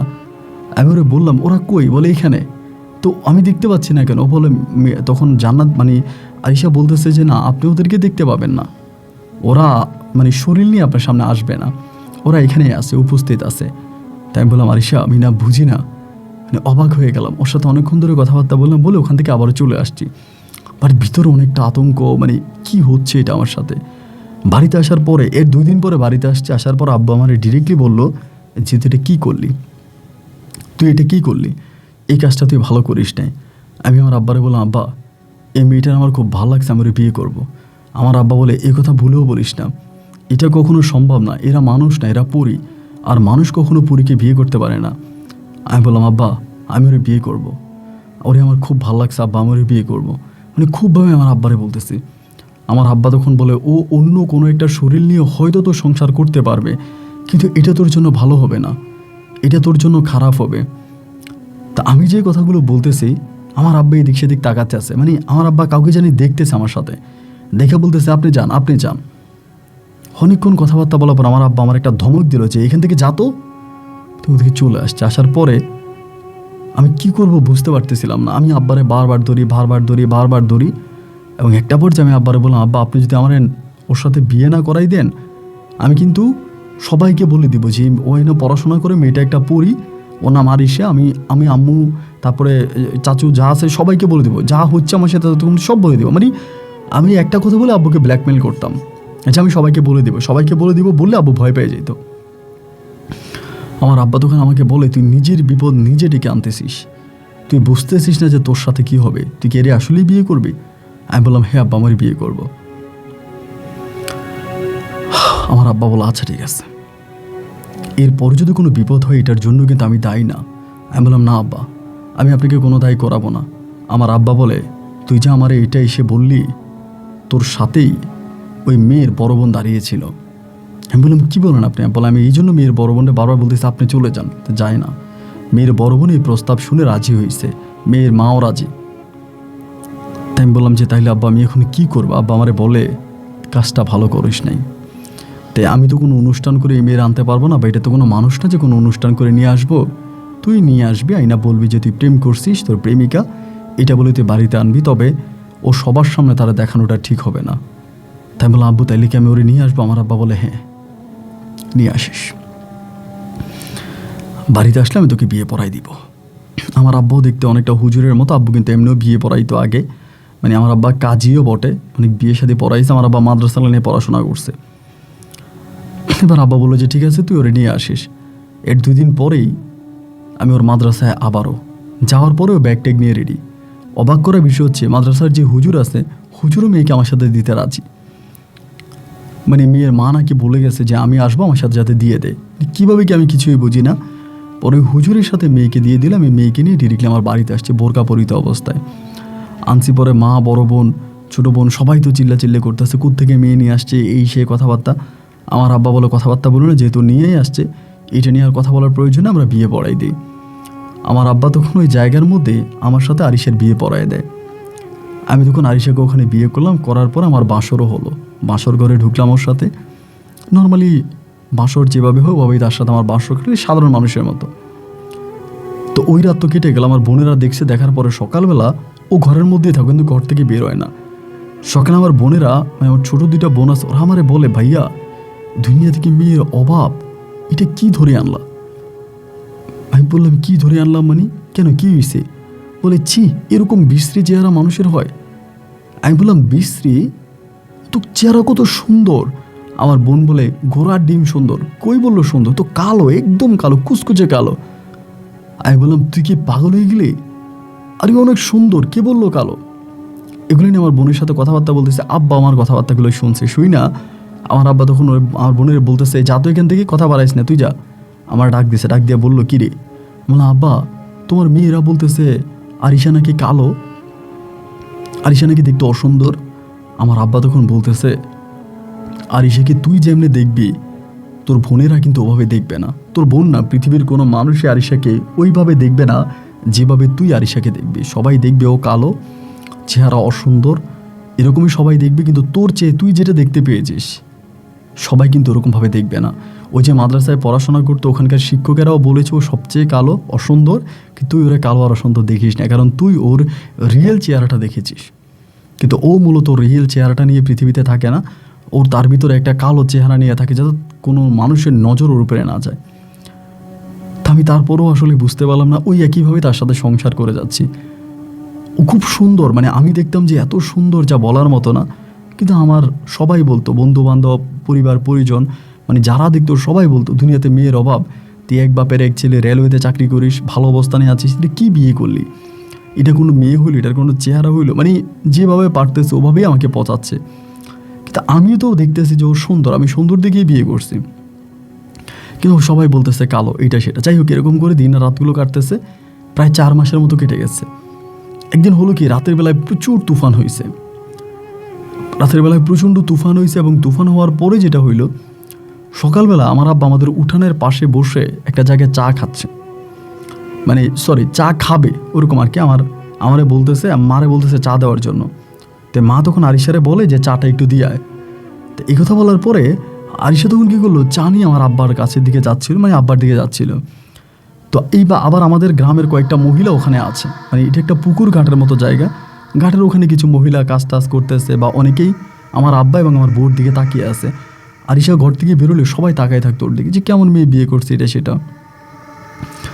তো আব্বার কাছাকাছি যাওয়ার সময় যেটা হইলো, যে হঠাৎ করে আমার আব্বা যেখানে বসে আছে চেয়ারের মধ্যে, তার উপরে একটা গাছ এরকম করে মানে হেলে আছে, গাছটা একটু সময় আমার আব্বার উপরে পড়তেছে, মানে এমন একটা অবস্থা। মাও দেখছে, আমিও দেখছি, আমরা সবাই চিৎকার দিছি, চিৎকারের সাথে যে গাছটা আস্তে আস্তে মোটমোট পটপট করে পড়তেছে ভাইঙা, ওই পুকুর কাটে যে মহিলাগুলো ওরাও দেখছে। আরিশাও তখন আমার আব্বার সাথে দাঁড়িয়ে আছে। আরিশাগুলো কি চায়ের কাপটা ছেড়ে দিয়ে মুহূর্তের মধ্যে গাছটা কীভাবে হাত দিয়ে ধরে ফেললো, মানে একটা ফুটবল বা একটা ক্রিকেট বল যেভাবে হাত দিয়ে ধরে, এত মোটা একটা গাছ ও হাত দিয়ে ধরার পরে গাছটা জায়গায় হয়ে গেল। আমার আব্বা তখন ওখান থেকে উঠে দৌড় দিল, ও তখন সরে ছেড়ে দিল, গাছটা তখন মাটিতে পড়লো। এই দৃশ্যটা সবাই দেখে ফেলছে, মানে ওইখানে যারা মহিলারা ছিল সবাই দেখে ফেলছে। মুহূর্তের মধ্যে মহিলারা বলল, এটা কি, এত মোটা গাছ ধরে ফেলছে। আমার আব্বা তখন আমার বললো যে, কালাম ওর নিয়ে ঘরে যা। আমি ওর নিয়ে দৌড়ে ঘরে আসছি। ঘরে আসার পরে ও আমারে বলতেছে কি, আমার আব্বা তখন আমারে বলতেছে যে এই ঘরের দরজা খুলবি না, ওর ঘরের ভিতরে থাক। এবার দেখলাম প্রচুর মানুষ জানাজানি হয়ে গেছে, মানে গ্রামের বিষয় তো এগুলো তো আসলে মানে খুব দ্রুতই ছড়িয়ে যায়। সবাই তখন বিষয়টা জেনে গেছে, এবং দল বেঁধে মানুষ তখন ওরা দেখতে আসছে, যে এমন এমন ঘটনা দল বেঁধে সবাই দেখতে আসছে যে এই এক মেয়ে এত মোটা এক গাছ নাকি ধরে ফেলছে। আমি তখন দরজা খুলি না। একটা পর্যায়ে আমার আব্বা বলে, মানে মাও তখন আব্বুরে গালাগালি করতেছে, মানুষে দেখলে সমস্যা কি, মানুষকে তোমার ছেলের বউরে তুলে নিয়ে যাবে, তা দেখলে সমস্যা কি, গ্রামবাসীর সামনে তুমি ছেলের বউরে এভাবে লুকিয়ে রাখো কেন, এবং ছেলে কোন জায়গায় বিয়ে করছে না করছে তাও আমরা জানি না, আমরা কখনো দেখিও নাই, ছেলে শ্বশুরবাড়িরও কোনো লোকজন আসে নাই, তুমি ছেলেরে কোত্থেকে এই মেয়ে ধরাই দিলাম। মানে আমার আম্মা তখন সম্পূর্ণ দোষগুলো আমার আব্বার উপরে দিয়ে দিচ্ছে, যে আব্বা আমাকে বিয়ে করাইছে, তার মানে আব্বাই এই ঘটনাগুলো ঘটাচ্ছে। তো পরিশেষে দেখা গেলো যে আমার আম্মা খুবভাবে আব্বুর উপরে রেগে গেছে, যে না তুমি এগুলো করতেছো আমার ছেলের সাথে, এটা তুমি ভালো করতেছো না, দরজা খোলো। আম্মা দরজা ভেঙে ফেলবে। আব্বু তখন আমার বললো দরজা খোলার জন্য, বাইরে থেকে বললো যে দরজা খোল। কালাম দরজা খুলছে, খোলা পরে মহিলারা দল বেঁধে ঘরে ঢুকতেছে। ওরা দেখা, ও তখন খাটের উপর বসে আছে, সব মহিলারা ওরা দেখতেছে। মানে অনেকে মনে করতেছে ও মানুষ না, জিন বা পরী, এটাই সবাই ভাবতেছে এবং এটা ভেবেই দেখতে আসছে। তো এক মহিলা আমাদের পার্শ্ববর্তী গ্রামে, যার নাম হচ্ছে, মহিলাটার নাম হচ্ছে আমেনা বুড়ি, ওরা সবাই আমেনা বুড়ি বলে। ও আবার বান টান মারে, কালো জাদু করে বান টান মারে। ওই মহিলা আমি তো ওর পাশে বসে আছি। ওই মহিলা করলো কি, এই আরিশারে দেখা মাত্রই আরিশার শরীরের মধ্যে কিছু বালু ছুঁড়ে মারলো। যে বালুগুলো হয় না, যে রাস্তার মধ্যে উড়ন্ত কিছু বালি, এরকম কিছু বালি, মানে মহিলা মনে আগে হাতে নিয়ে আসছে, বালিটা তখন ওর মাঝে মারলো। ওর মাঝে মারার পর একটা চিৎকার দিছে, এমন জোরে চিৎকার দিছে। আমি তখন ওই মহিলারা বললাম, আপনি এটা কী মারলেন ওর শরীরে, আপনি কী মারলেন এটা? মহিলা বলে, না কিছু মারি নাই। আরে কী মারছেন আপনি বলেন। এই বলে আমি মহিলারা চাইপা ধরছি, ধরার পরে সবাই তখন আমি বের করে দিছি। সবাইরে বের করে দিয়ে আমি তখন দরজাটা লাগাই দিছি। বাড়ি থেকে দরজাটা লাগাইছি, মহিলার সাথে ধমকা দিয়েছি, কী মারছেন, ওর চোখে মুখে আপনি বালি মারলেন কেন, এই কথা বালি টালি মারতেছি। সবাইরে বিদায় করছি। বিদায় করে ঘরে ঢুকে আমি দেখতেছি যে ও আর ঘরে নাই, আরিশা ঘরে নাই। এবং আরিশা ঘরে নাই, মুহূর্তের মধ্যে চিৎকার পড়ছে, আমার আব্বার বুক ব্যথা, আব্বার বুক ব্যথা। আরিশা কিন্তু আর নাই, এই আব্বার বুক ব্যথা, বুক ব্যথা কী হয়েছে আর বুঝতে পারতেছি না। আব্বারে নিয়ে দিলাম দৌড় হসপিটালে। আব্বারে নিয়ে গেছে। হসপিটালে নিয়ে যাওয়ার পরে হসপিটালের রাস্তার মধ্যে আব্বুর তখন মানে কথা বন্ধ হয়ে গেছে। আব্বু কথা বলতে পারতেছে না, বারবার কথা বলার জন্য চেষ্টা করতেছে, আব্বু কী হয়েছে, আব্বু বলো কী হয়েছে, আব্বু কথা বলতেছে না। পরে কোনোভাবে আব্বুরে নিয়ে আমরা হসপিটালে গেলাম। হসপিটালে যাওয়ার পরে ওখানকার যে ডাক্তার ছিল, ওই ডাক্তার বললাম আমার আব্বু মারা গেছে। আব্বুর লাশ নিয়ে আমি তখন বাড়িতে আসছি। বাড়িতে আসার পর তো আব্বুকে নিয়ে পড়ে আসছি, আব্বু মারা গেছে। তো আর তো কোনো কিছু মনে নেই, আর কোনো কিছু নেই। আরিশা কিন্তু আর নাই, ওর কিন্তু আর দেখি না, ও নাই। পরে আমি কি করলাম, আমি আব্বুর লাশ দাফন করব। আব্বুর লাশ দাফন হলো, মাইকিং করলাম, সবাই আসলো, আব্বুর লাশ দাফন হয়ে গেল। আরিশাকে আর পাচ্ছি না। মা একই কথা বলে, আমার বোনেরা একই কথা বলে, পরিবারের অন্যরা যারা আছে একই কথা বলে, আরিশা কই। ও ঘরের মধ্যে মুহূর্তের মধ্যে হাওয়া হয়ে গেল। আমি আমিনা বুড়ির কাছে গেলাম যে আপনি জানেন আরিশা কই আছে, আপনি আমার বউরে আমার কাছে এনে দেন। দেখেন আপনি আমার বউরে লুকিয়েন না, কী করছেন আপনি জানেন। বুড়ি তখন আমারে বলে এটা তোর বউ। আমি বললাম হ্যাঁ এটা আমার বউ। আমি বললাম দেখেন আপনি আমার বউরে এনে দেন। বুড়ি বলে এটা তোর বউ না, এটা একটা পরী। আমি বললাম আপনি কী মারছেন, বলে বালি মারছি। কেন মারছেন, বলে এই কারণে মারছি, এটা যদি এখান থেকে চলে যায়, এটা থাকলে গ্রামে মানুষের ক্ষতি করবে, এটা চলে গেছে, এটা আর কখনোই তোর কাছে আসবে না, তোর বাবার কাছেও আসবে না। তুই আর তোর বাবা যে পুতুল খেলা শুরু করেছিস, এতে তোর আর তোর বাবার দুজনের জীবনে ধ্বংস হইতো। আমি তোদেরকে ধ্বংসের হাত থেকে বাঁচানোর জন্য এই কাজটা করেছি। আমি বললাম না, আপনি এই কাজটা ভালো করেন নাই। আপনি আমার ওয়াইফকে আমার কাছে এনে দেন। আপনি এটা কেন করতেছেন। এই মহিলার সাথে তখন আমার ঝগড়া ঝাঁটি ঝামেলা মানে হইতেছে। আমি মহিলাকে শান্তি দিতেছি না। এমন করতে করতে একটা সময় মানে মহিলা দেখি হঠাৎ করে কবিরাজি শুরু করছে। আগে সামনে কালো জাদু করতো, ঠিক আছে, বাট ও ভাবে না, এখন থেকে হঠাৎ কবিরাজি শুরু করতেছে এবং সে নাকি এখন বড় ওস্তাদি হয়ে গেছে। কেমন জানি তার ভিতরে অন্য কিছু কাজ করতেছে। এই অবস্থার মধ্যেই তখন হলো কি, আমার আম্মা আমারে বলতেছে এগুলো বাদ দে, পাগলামি করিস না, কিসের পরি কিসের জিন, তুই এক মেয়ের নিয়ে সংসার করছিস, ওই মেয়ে ভাইগে গেছে, পালায় গেছে, ওই মেয়ে এটা মেয়ে না, এটা একটা ছেলে, এটা কোনো চেহারা এরকম বিশ্রী চেহারা, এটা ছেলে, এটা মেয়ে না, যা হবার তা হয়ে গেছে, তুই বিয়ে কর। আম্মা জোর জবরদস্তি করে আমাকে ধরলো বিয়ে করানোর জন্য। আমি বললাম না, আমি আরিশারে চাই। আরিশা পরি হলে কি হয়েছে, আরিশার ওই মহিলা রেখে দিছি, মহিলার কাছ থেকে আমি আরিশা না। পরে আম্মা জোর জবরদস্তি করে, পরিবারের মানুষ জোর জবরদস্তি করে জেরিন নামের এক মেয়ের আমার বিয়ে করাই দেয়, আমাদের পার্শ্ববর্তী গ্রামের। তো এরই মাঝে কিন্তু আরিশার মা আমি আর কাউকেই দেখতে পাইনি। এবং আরিশার মা যে জায়গায় থাকতো আমি সেই জায়গায় পর্যন্ত গেছি। ওই জায়গার ওই ঝুপড়ি ঘরটা এখনও আছে, কিন্তু আগে যেরকম আমার বাবা আমাকে নিয়ে ঝুপড়ি ঘরে ঢুকলে আমি একটা রাস্তা পাইতাম, গেট পাইতাম, ওই ঝুপড়ি ঘরের মধ্যে আমি ওরকম গেট পাই না। সেখানকার যারা লোকজন আছে অনেকেই বলে ঝুপড়ি ঘরের মধ্যে নাকি এক মহিলাকে তারা বসে থাকতে দেখতো পাগল বেশে। তো অনেকেই বলতো যে রেল লাইনের পাশে তো পাগল থাকেই, ওই মহিলাও হয়তো এমনই এক পাগল রেল লাইনের পাশে বসে আছে। তো আমি আর ওই মহিলাকেও আর দেখতে পাই না, বা কেউ আর মহিলাকে দেখতে পাই না। আব্বু যে ঘরে ছিল ওই ঘরেও আমি গিয়েছিলাম, মানে আমাকে যে পরিবারেতে নিয়ে গেছিলো, যে পরিবারে আব্বু আমাকে নিয়ে গেছিলো, আমি ওই পরিবারেও গেছি। ওই পরিবারে গিয়ে ওই পরিবারের লোকদেরকেও জিজ্ঞেস করলাম যে আসলে কি হয়েছে, বা আমার আব্বুর সাথে আপনাদের পরিচয় কীভাবে। ওনারা বললো আপনার আব্বু রেলগাড়ি চালাইতো, আমাদের এখানে মাঝে মাঝে আসতো, পরিচয় আমাদের আত্মীয়। আমি আবারও আসছি, আমি বারবার এই বুড়িরে বলতেছি যে প্লিজ আপনি আমার বুড়ি বলে না। পরে আমার আব্বা মারে আবার বিয়ে করায় জেরিন নামের এক মেয়েরে। জেরিনরে বিয়ে করার পরে আমি তারপরেই আরিশারে বারবার বলতেছি, মানে আপনার ওই আমিনা বুড়িরে বারবার বলতেছি যে আমার বউরে এনে দাও। তো বুড়ি আমার বলে তুই তো এখন বিয়ে করে ফেলছিস, তোর বউ আছে, আবার এখন কেন তোর বউ লাগবে, এগুলো বলতো। এমন করতে করতে এই জেরিনের ঘর আমার একটা ছেলে হয়েছে, নাম রাখছি জোসেফ। চেহারা খুব সুন্দর চেহারা, জোসেফ হয়েছে, খুবই সুন্দর চেহারা, এত সুন্দর চেহারা মানুষ হয় না।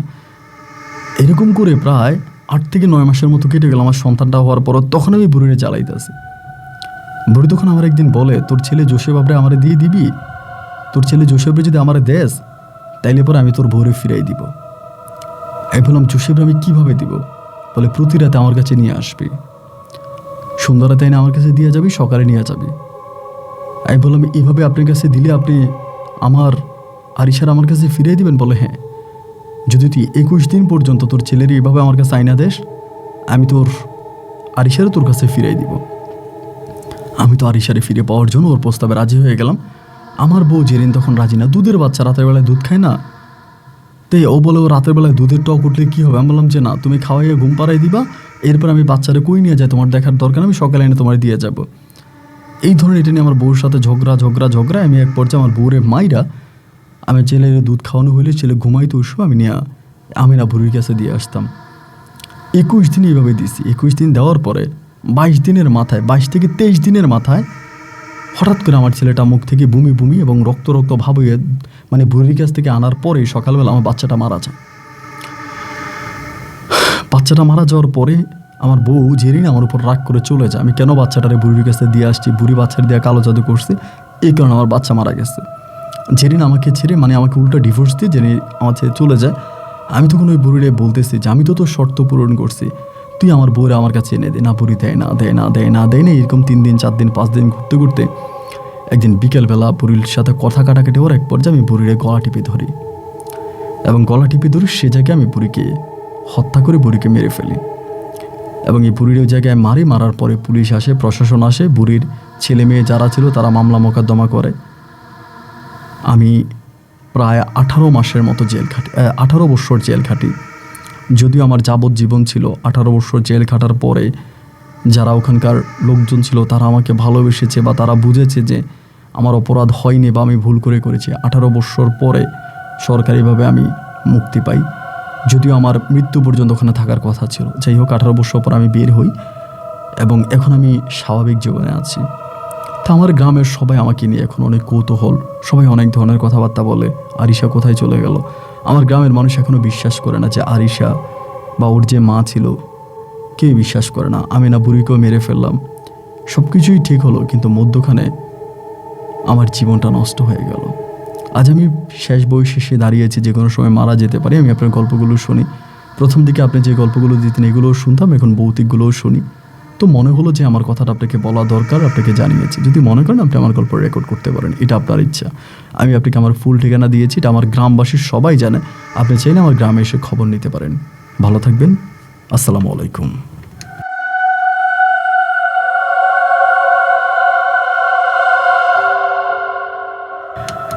প্রিয় বন্ধুরা, সবাইকে অনেক বেশি ধন্যবাদ এই পর্যন্ত আমার সাথে থেকে চট্টগ্রামের ভাই রেল চালক কামাল হোসেন এবং তার বাবা কাশেমের জীবনের বাস্তব ঘটনাটা শোনার জন্য।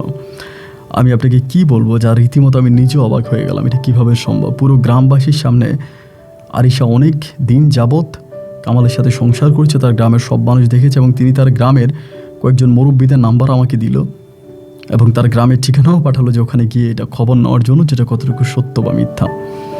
যাই হোক, উনি একজন বয়স্ক মানুষ এবং তার ছবি ইমেলে এসেছে, কামাল হোসেন, এবং এখন বর্তমান বয়স তার মেবি 70-80 কাছাকাছি হবে। যে কোনো সময় তিনিও হয়তো পরপারে চলে যাবে। তবে তার গল্প আমাকে শুধু অবাক নয়, অনেক বেশি আশ্চর্যও করছে।